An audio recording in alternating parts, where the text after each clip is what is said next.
Yang saya muliakan, Biku Sangga, Pendeta dan Upasaka Upasika, hari ini kita berkumpul bersama-sama merayakan Magha Puja. Tahun ini adalah spesial. Magha Puja dirayakan besok, bukan hari ini sebenarnya. Karena Purnama Sidhi adalah besok. Karena besok itu hari Senin, hari kerja, maka diajukan pada hari ini agar semua bisa berkumpul. Namun demikian, hendaknya Anda sekalian tetap besok itu melaksanakan minimum Pancasila dengan kualitas yang lebih baik.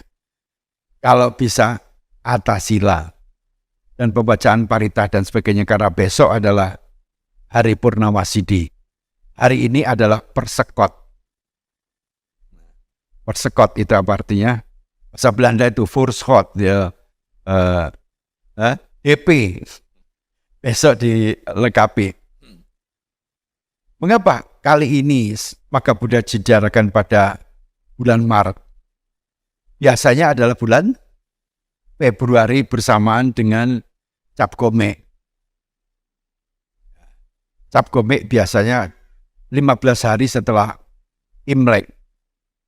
Untuk Anda ketahui bahwa hal ini disebabkan karena ada perbedaan perhitungan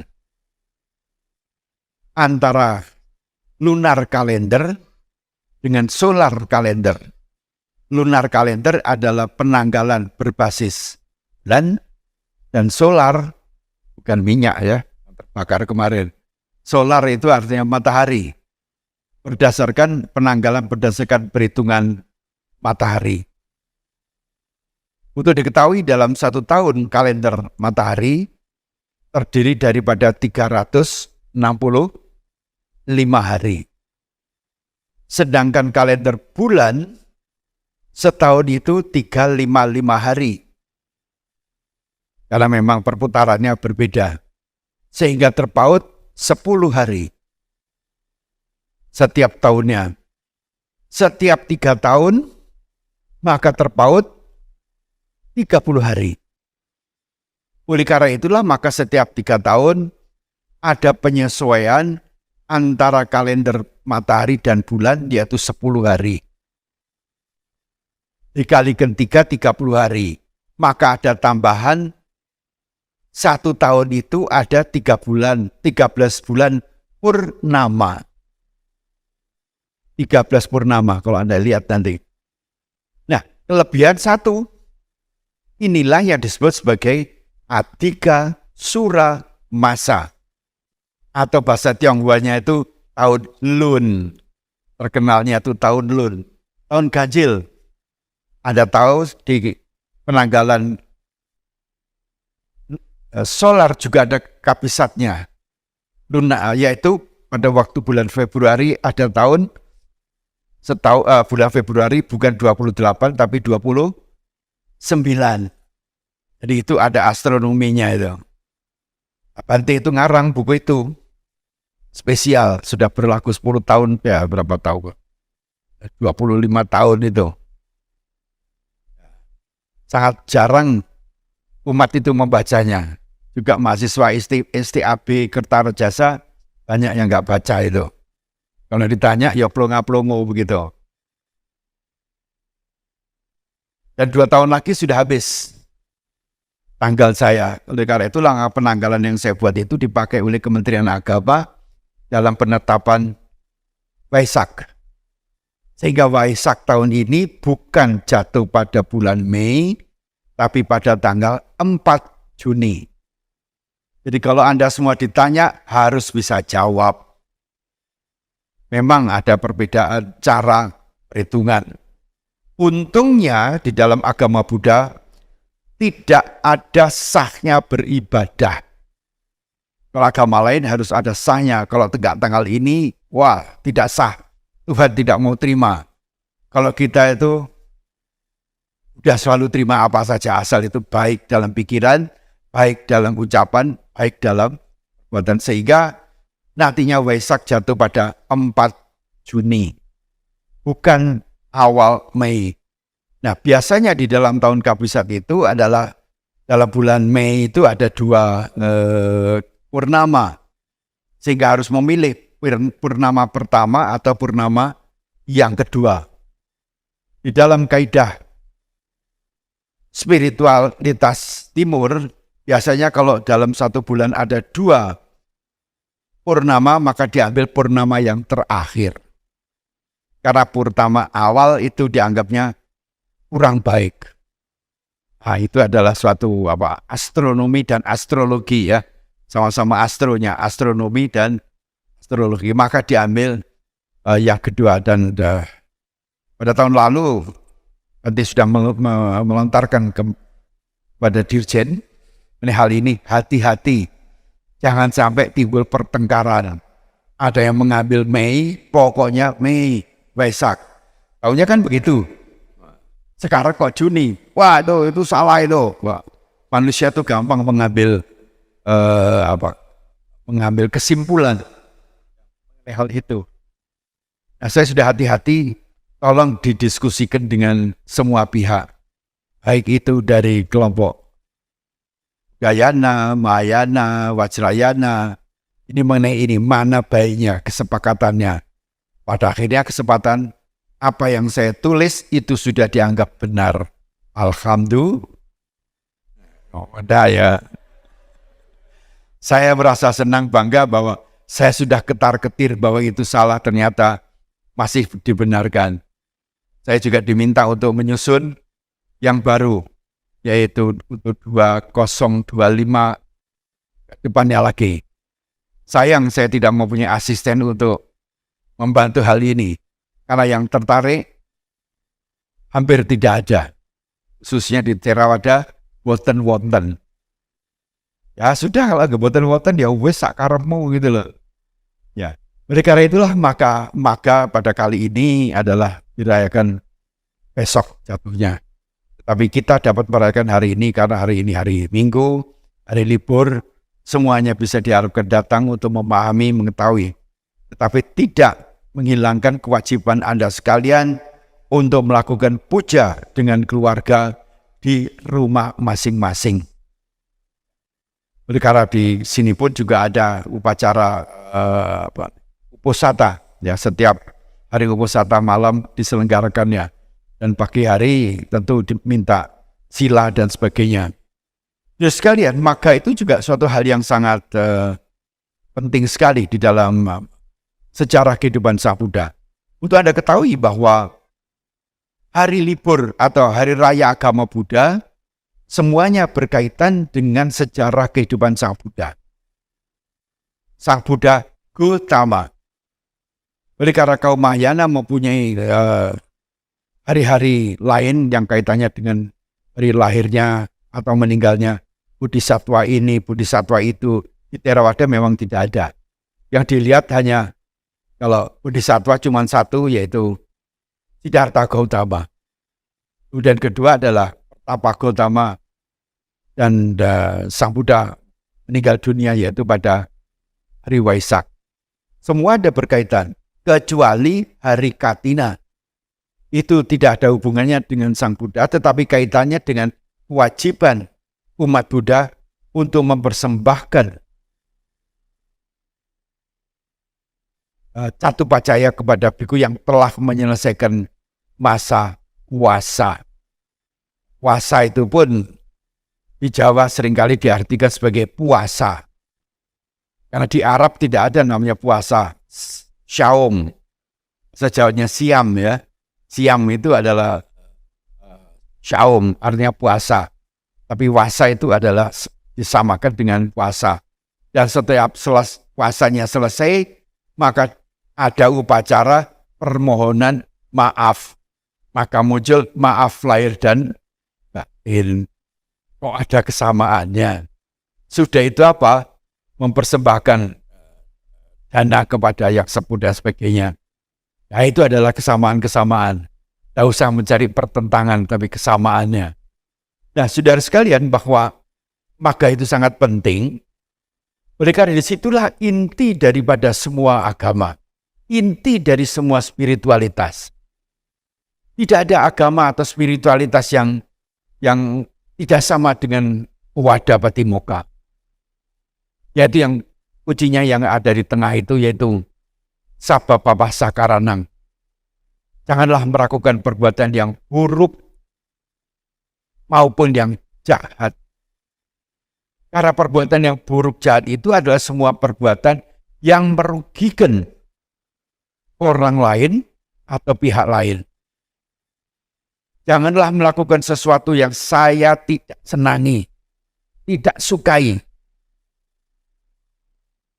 yang mengakibatkan saya melakukan hal yang sama kepada orang lain. Kalau saya tidak ingin dicubit, jangan mencubit orang lain. Kalau saya tidak mau dimaki, kalau saya nggak suka dimaki, janganlah saya memaki orang lain. Tapi kalau saya ingin dipuji, maka pujilah orang lain. Semua dimulai dari orang lain. Bukan dimulai dari apa yang saya ingini. Kalau saya ingin sesuatu, mulailah Anda diminta untuk menanam bibitnya, agar itu berbunga, berbuah, hasilnya untuk saya. Kalau Anda tidak menanam, maka Anda tidak mungkin bisa memetik hasilnya. Di dalam segala kehidupan demikian juga. Apa yang Anda ingini, harus Anda mulai dengan menanam. Itulah ajaran mengenai hukum karma. Bukan menunggu jatuhnya buah dari langit yang pohonnya tidak ada. Karena itulah maka upaya yang benar, pikiran yang benar, perhatian yang benar itu sangat penting sekali. Ada yang mengatakan, Bante, tidak usah nanam, Mbah. Biarkan orang lain yang nanam, orang lain yang memetik, kita tinggal, Pak, jaluk Pak. Oh iya bisa. Makhluk apa yang tidak menanam, tapi sukanya memetik dan makan? Ya monyet. Janganlah jadi monyet tidak berusaha, tapi ingin hasilnya. Makanya kalau kita marah terhadap orang lain, selalu memaki apa? Monyet kamu itu. Monyet kamu itu. Janganlah seperti monyet, jadilah manusia. Kita menanam, menghasilkan. Kalau kita punya hasil, janganlah dimakan sendiri, tapi juga dibagikan kepada orang lain. Jadi kalau kita memperhatikan selalu kepada orang lain, maka kita akan memperoleh kebahagiaan. Janganlah terlalu fokus kepada apa yang saya maui, apa yang saya ingin, dan memaksakan kehendaknya kepada orang lain. Ini ajaran dari semua agama, cuman antara agama satu dengan lain, paham satu dengan paham agama lain, berbeda mengenai apa yang dikatakan buruk gitu. Karena buruk yang kita maksud dalam Dharma, bisa saja bukan buruk di dalam ajaran lain. Tapi intinya tetap itu. Oleh karena kalau kita melakukan sesuatu yang buruk, yang jahat, pasti menimbulkan apa? Kekacauan. Pasti menimbulkan kegoncangan. Pasti menimbulkan apa? Ketidaktenangan, ketentraman. Jadi untuk mengetahui di dalam suatu masyarakat atau kelompok masyarakat atau komunitas bahwa apa yang saya lakukan itu baik atau buruk, kita kelihatan hasilnya. Kalau masyarakat lingkungan keluarga itu goncang, pasti ada sesuatu yang buruk atau sesuatu yang jahat. Kalau tenang, tentram, ayem, penuh senyum, penuh tertawa, penuh gelak, penuh dengan kedermawanan, itu adalah pasti perbuatan yang baik. Ukurannya cuma itu. Karena itulah seringkali dikatakan awas. Kalau dunia ini lagi goncang, banyak gempa bumi, gunung meletus, banjir, apalagi pasti manusianya sedang kena loba, dosa, dan moha. Tapi pemikirannya, kenapa kalau terjadi malapetaka kok mesti orang cilik yang kena duluan? Bukan orang gede yang bikin masalah, aman-aman saja. Ini rahasia dunia. Kalau ada banjir, yang kena siapa? Ya wong cilik. Gunung Semeru meletus, laharnya kemana? Nggak ke kota Malang, kota Surabaya, enggak. Kebakaran kemarin, apa di mana? Jakarta, ya wong cilik yang kena. Bukan Jalan Tamrin atau Jalan Menteng. Itu rahasianya. Kenapa begitu? Ya itu rahasia daripada Allah. Kasihan wong cilik lungguning dingklik, mangane sithik, nek ana perang dingklik-engklik, dingklik-engklik lek ana perang mati dhisik. Ya itu dunia. Janganlah jadi orang cilik. Karena itu maka kita harus berupaya, berusaha untuk menjadi orang yang mempunyai perilaku yang baik, mempunyai kehidupan yang baik. Jangan pernah menyerah. Yang kedua adalah, yang satu, jangan berbuat jahat, stop perbuatan buruk dan jahat. Oleh karena itu diperlukan untuk pengontrolan pengendalian diri. Untuk berbuat baik dan berbuat buruk, lebih cepat berbuat buruk. Kalau dihina itu, langsung tak gampar kamu. Dilapori perempuan, saya dilecehkan, tembak mati itu. Baru pertama. Yang kedua, anak muda juga dilapori pacarnya, marah. Bikin kalau perlu sampai mati gak apa-apa. Saya orang kaya, bapak saya orang kaya, bapak saya, kamu kena, kamu juga. Satu lagi orang besar juga, main-main dengan narkoba, kena juga. Oleh karena itulah mengapa untuk berbuat baik itu, tambahlah kebaikan, tambah. Berarti kita tuh memiliki simpanan kebaikan, kebajikan yang cukup, harus selalu ditambah.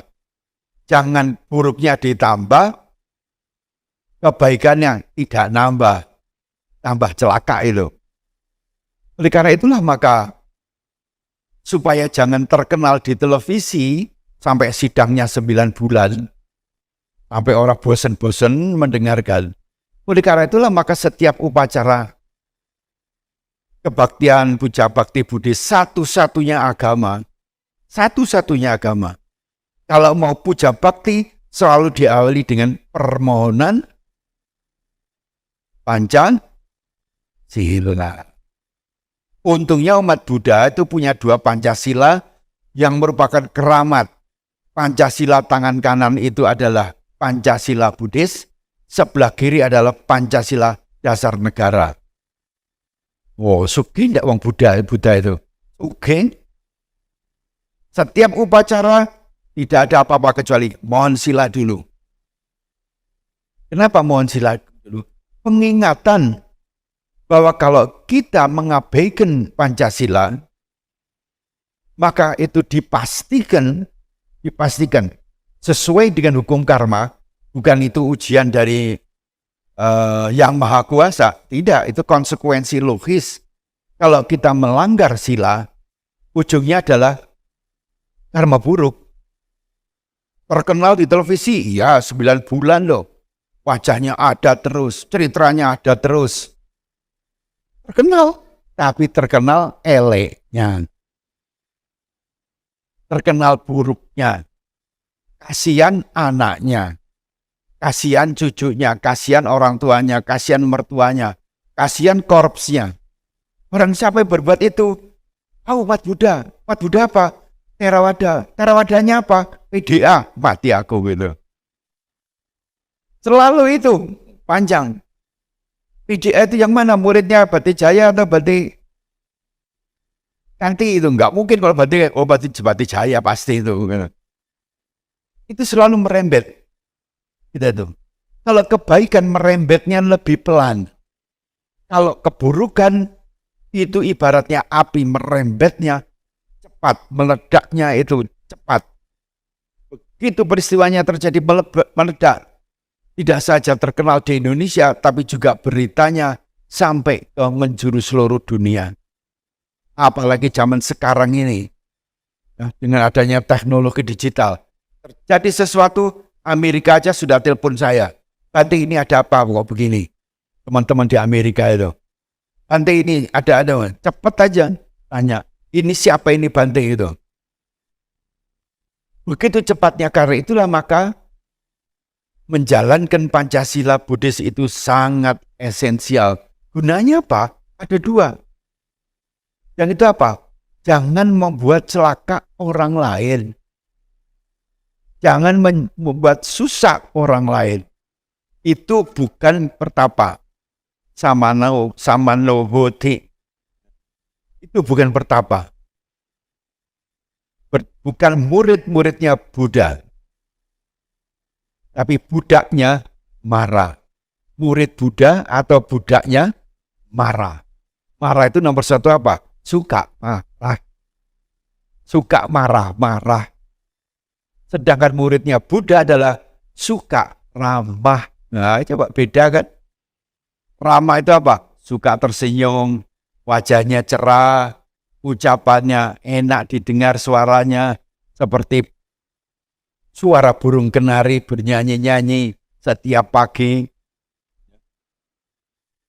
Itu adalah ramah, bukan marah. Kalau sudah marah, maka muncullah celaka. Karena itulah diajarkan kanti paramang tapo titika. Bahwa sabaran itu cara beragama yang tidak mudah. Cara bertapa yang paling sukar itu suruh sabar. Makanya namanya kanti itu loh. Nanti kanti, kalau sampai nggak kanti, waduh kantinya harus ditambah itu. Kanti itu sangat penting sekali. Begitu kantinya mulai lepas, maka timbul kemarahan, timbul kebencian, timbul kedengkian, timbul iri hati. Dan dikatakan bahwa kalau itu muncul, maka tidak ada kebahagiaan. Maka muncul kesulitan-kesulitan. Nah, oleh karena itulah maka Pancasila itu sangat penting sekali. Mengapa kita mengatakan menjauhkan diri dari pembunuhan dan mencelakakan orang lain? Karena orang lain itu celaka, mati, tidak happy. Dampaknya apa? Saya kena getahnya. Teman-teman saya mengikuti, coba lihat kasus yang ini, anak muda ini yang televisi. Dia kena, temannya kena, pacarnya kena, teman pacarnya juga kena, orang tuanya juga kena. Hanya satu orang berbuat, tapi getahnya kemana-mana. Jadi bukan saja satu orang yang bertanggung jawab, tapi getahnya terkena kepada lingkungannya. Yang kedua, mengapa kita menjauhkan diri dari pencurian? Tidak mengambil barang yang bukan miliknya. Barang itu milik orang lain. Kalau sampai saya ambil, itu kasihan dia. Untuk mendapatkan barang itu sungguh sulit. Yang mesti bekerja dan sebagainya. Mungkin barang itu disayangi meskipun harganya murah. Membuat dia itu tidak tidur, membuat dia gelisah dan sebagainya. Janganlah mengambil barang yang tidak berikan, lebih baik ngomong, ini saya pinjam ya. Ini ada kebiasaan mahasiswa, ini saya pernah jadi mahasiswa. Kalau pinjam buku paling gampang. Tapi kalau suruh mengembalikan ke perpustakaan atau ke temannya, sungguh paling sulit. Udah pinjamin gitu aja kok ditagih-tagih. Mau utang paling cepat itu. Tapi begitu mau bayar, gobloi. Malah ditagih, malah lebih galak daripada yang punya uang. Nah, ini tidak baik. Mereka juga membutuhkan uang dan sebagainya. Kalau tidak bisa membayar utang, datanglah kepada dia. Mohon maaf, minggu depan saya mesti bayar tapi tidak bisa. Tapi karena manusia itu punya ego, rasa malu. Lebih malu tidak bayar utang dan ngemplang daripada malu ngomong terus terang. Harusnya ngomong terus terang itu lebih bernilai daripada ngemplang. Membuat orang marah, ditagih, ya ini pengalaman saya. Begitu ditagih, waduh marah. Barang segitu aja kok, ditagih bolak-balik. Kita sebagai seorang umat Buddha harus menyadari, mencintai, menghargai orang lain. Nomor satu itu yang harus dilakukan. Yang nomor tiga, mengapa kita harus menjauhkan diri dari perbuatan asusila karena akan merugikan keutuhan keluarga. Dengan perselingkuhan, maka keluarga itu tidak utuh. Kalau sampai tidak utuh terjadi perceraian, beritanya masuk di koran, yang itu artis baru 3 bulan kawin, wah beritanya nyaman, enak, sekarang sudah terkenal buruk di televisi. Merusak keluarga besarnya, merusak masyarakat. Ini semua besar sekali dampaknya. Juga yang keempat adalah menjauhkan dari kebohongan, menjauhkan dari fitnah, menjauhkan dari gosip-gosip. Ini semua akan merusak masyarakat. Kita akan menjadi orang yang tidak bisa dipercaya. Kalau kita menjadi orang yang tidak bisa dipercaya, maka dampaknya adalah rezeki itu seret. Kalau rezekinya seret, rezekinya juga surut. Kalau itu sudah surut, jalan kita akan terbincang-bincang. Karena harga diri manusia itu tergantung daripada bisa dipercaya apa tidak. Nah, ada bahasa Jawa mengatakan ajining diri ono ing lati. Harkat derajat manusia itu ada di bibirnya. Karena di bibir nggak ada gemboknya.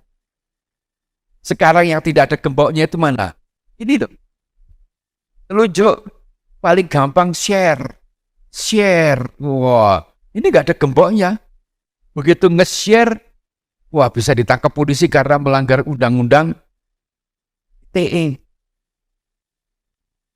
Nah, ini membutuhkan sekarang ini ucapan itu, obat bohong fitnah itu tidak lagi di mulut sekarang, ada di telunjuk. Paling gampang, kalau sudah ada kirim, klik, seluruh dunia terkirim. Dan tidak bisa dihapus. Meskipun di HP Anda sudah dihapus, polisi masih bisa melacaknya, bisa membukanya. Dan itu merupakan barang bukti perbuatan kita yang buruk, yang adharma, yang mengakibatkan kita, diri kita dan keluarga kita dan sahabat-sahabat kita celaka. Loh kok bisa ya? Orang itu baik loh kok sampai begini. Ini bahaya, apalagi yang terakhir. Menjauhkan diri dari makanan minuman yang memabukkan. Tidak hanya yang disuling saja sekarang itu. Kalau di Palinya kan yang disuling itu. Kalian sudah nggak ada lagi itu. Yang ada adalah pil-pil narkoba. Jenderal pun bisa juga terlibat. Jual beli narkoba dan sebagainya. Itu adalah bahaya sekali. Juga di tempat-tempat perguruan-perguruan semacam kita ini harus saling mengawasi. Mahasiswa-mahasiswa kita mau Samanera, Atasilani, reguler itu juga harus waspada karena di tempat-tempat itu adalah pasar yang paling nyaman untuk jual narkoba. Sudah jadi Samanera, Atasilani, kesepian, sendiri, nggak boleh keluar, tumpak, keluar nanti dimarahi orang tua, akhirnya nenggak narkoba, perkaranya bisa panjang. Tapi saya bersyukur bahwa sampai hari ini tidak sampai hal itu terjadi di dalam wihara. Karena apa? Ya kesadaran kita, keyakinan kita bahwa kebenaran dharma. Kalau saya melanggar sila, maka saya akan menderita, orang lain menderita dulu, kedua saya, keluarga saya, teman-teman saya, juga institusi saya ikut menderita. Dan karena besarnya penderitaan itulah, maka saya menjauhkan diri dari pelanggaran sila tersebut. Di dalam agama lain memang ada the Ten Commandments, 10 perintah Allah. Itu perintah Allah kepada kita, pada diri kita. Isinya juga hampir sama, cuman kita 5, mereka 10. Perbedaannya itu perintah Tuhan. Kalau kita tidak menjalankan, Tuhan marah dan kita dihukum. Itu di dalam agama lain. Tetapi di dalam agama Buddha, bahwa Pancasila itu bukan perintah dari Allah, tetapi itu adalah hukum kesusilaan. Yaitu apa? Saya tidak menjalankan itu karena kesadaran. Inner out. Kesadaran saya kalau saya melakukan itu, ini buruk. Merugikan orang lain, merugikan banyak orang. Saya rugi. Saya janji tidak melakukan hal itu. Makanya tidak ada sumpah. Yang ada adalah saya berjanji untuk melatih diri. Berjanji melatih diri menghindari. Loh, ketiga. Itu enteng Bade, kalau sumpah itu kan. Sekarang itu sumpah sudah jadi sampah. Orang nggak takut semua disumpah jadi pegawai negeri. Ya Romo ya. Wah, tapi banyak yang kena juga. Udah sumpah pakai kitab suci. Makanya Buddhis tidak pakai kitab suci. Kalau pakai Tipitaka bisa 50 jilid di atas kepalanya itu nanti. Tidak ada, saya berjanji. Saya berjanji. Nah, oleh karena itulah maka inner out itu lebih penting dari outer in. Outer in itu berasal dari Yang Maha Kuasa, diperintah kepada kita untuk melaksanakan, kalau enggak saya akan dihukum. Tetapi kalau kita adalah berdasarkan pengertian, pemahaman yang benar akan makna dari melaksanakan Pancasila berdasarkan hukum karma, hukum konsekuensi logis. Kalau saya melanggar, saya tahu dampaknya. Kalau itu memang saya melanggar dampaknya tahu, ya rasa no. Sudah tahu dikatakan ini panas, ini melonyot, masih juga dipegang. Ya bodohmu. Tetapi kalau saya pintar, saya tidak melakukan itu. Karena saya tahu itu akan merugikan. Nah, inilah. Nah, yang ketiga adalah kita ketahui bahwa dasar kita bisa menghindari tidak melakukan perbuatan buruk dan selalu berbuat baik adalah control your mind and your heart. Awasi dan kendalikan pikiranmu dan emosimu. Lihat di televisi tiap hari itu. 3 perkara besar. Semua terkait dengan emosi. Pikiran dan emosi. Kalau sudah pikirannya negatif, emosinya negatif, maka timbullah kecelakaan. Malapetaka. Itu yang kita harus hindari. Malapetaka yang disebabkan karena kebodohan kita, karena kelalaian kita untuk melaksanakan dharma itu. Saya percaya bahwa dharma itu sangat penting. Bahwa dengan lebih memahami, kita lebih takut melakukan itu. Bukan takut karena apa? Takut akan konsekuensinya. Ada hiri, ada utapa. Malu berbuat tidak baik, dan takut akan akibatnya karena kita mengetahui adanya hukum karma. Karena itulah maka yang unik adalah di dalam dharma itu kita diajarkan mengenai to control your mind and your heart. To control your mind and your heart. Dengan kita bisa mengendalikan pikiran, mengawasi emosi-emosi, maka jalan kita akan mendapatkan jalan keselamatan. Seringkali umat Buddha ditanya, ada nggak jalan keselamatan? Oh, tidak ada. Wah, gampang aja. Ada. Keselamatan itu bukan dari atas. Keselamatan itu oleh karena apa? Saya jalan dengan hati-hati. Karena hati-hati, nggak gampang kepleset, nggak gampang kesandung, nggak gampang kejukir, nggak gampang keceglong. Karena apa?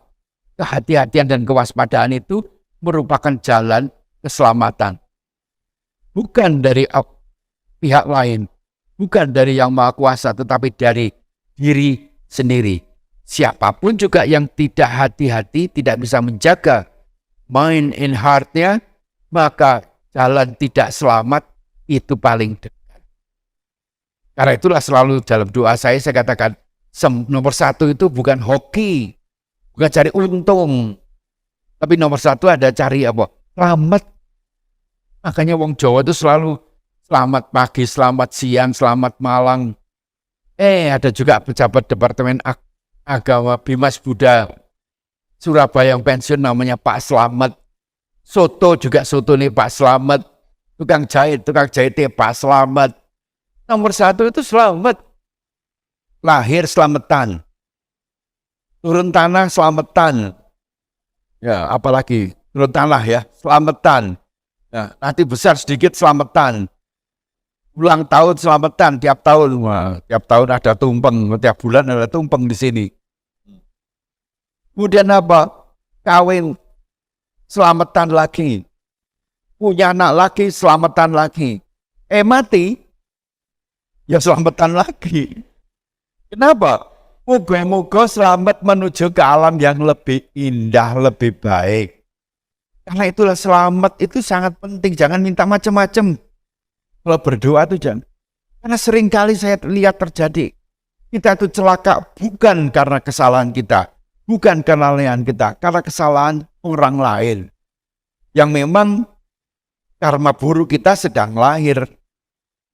Nah, mobil benar-benar lempeng dari sana, lalai, kemudian nerjang mobil kita. Banyak terjadi. Malah petaka yang terjadi bukan karena kesalahan kita, bukan karena kelalaian atau kemauan kita. Nah, kalau kita berdoa semoga saya selamat, itu nomor satu dulu. Kalau kita sudah selamat, kita bersyukur, berterima kasih, barulah yang kedua, semoga saya sehat. Nomor satu adalah sehat batinnya dulu, bukan sehat badannya.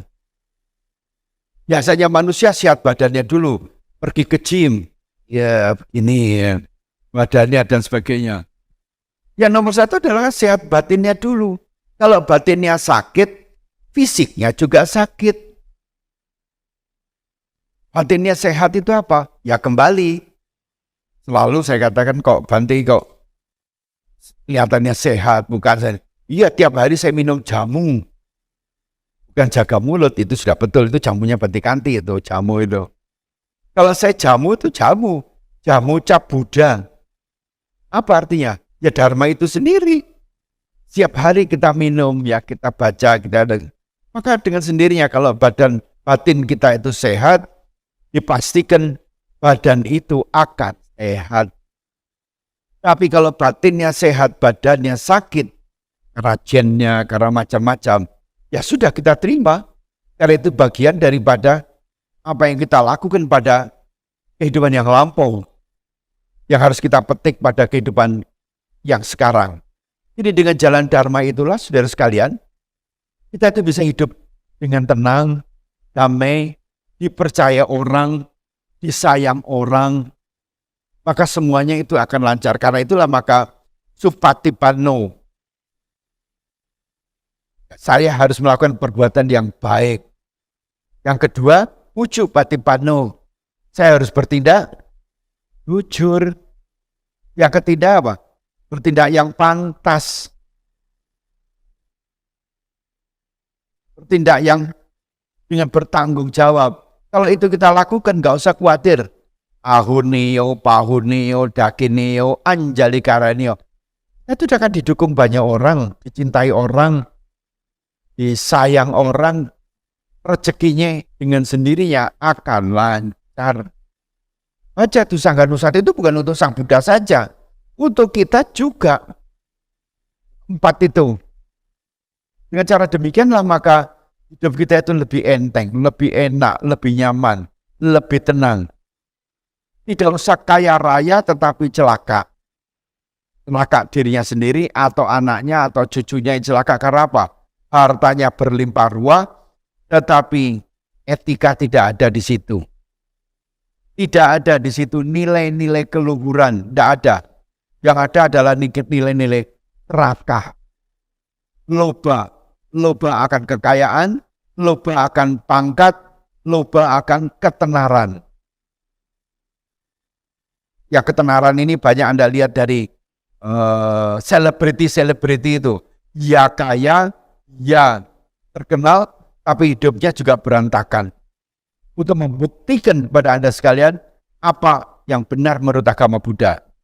Sugih, ya tidak usah kaya raya, cukup serba moderat.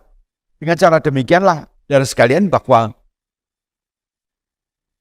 ada Patimuka ini tidak hanya ditujukan kepada 1250 arahat. Waduh, Bante itu kan arahat. Saya bukan arahat. Bukan untuk kita juga. Kalau itu kita alami, kita dalami, kita pahami, dan kita terapkan, yang ada cuma apa? Bahagia di sini dan bahagia di alam lain. Yang penting di sini dulu karena apa? bisa saya rasakan, bisa dirasakan teman-teman semua. Perkara besok, itu nanti konsekuensi logis saja. Janganlah karena membunuh di tempat ini dapat surga. Di surga ada 72 bidadari yang selalu perawan. Nah, perempuan mau dikasih apa kalau bunuh diri di sini? Kebong badannya. Kok nggak dapat apa-apa ya? Itu kayak gitu tuh. Oh, mereka punya ajaran begitu ya. Sudah pinggirkan. Kembali lagi kepada Dharma. Pinggirkan dulu. Lama-lama akan mendapatkan sari-sari yang indah dari Dharma yang memperkokoh kehidupan Anda, memperkokoh lingkungan Anda, memperkokoh masyarakat. Demikianlah pentingnya Owada Bhakti Timokkha ini bagi kita sekalian. Bukan hanya kepada 1250. Mereka sudah tahu semua kok. Sudah arahat. Mereka sudah, bahkan tanpa diminta pun mereka berkumpul. Ini apa artinya? Artinya adalah kerukunan itu adalah maha penting. Gak usah janjian pakai HP. Tidak usah pakai WA. Nanti ada Magha Puja di sini. Itu pun juga belum tentu datang. Kalau datang nanti, waduh, makanannya enggak ya?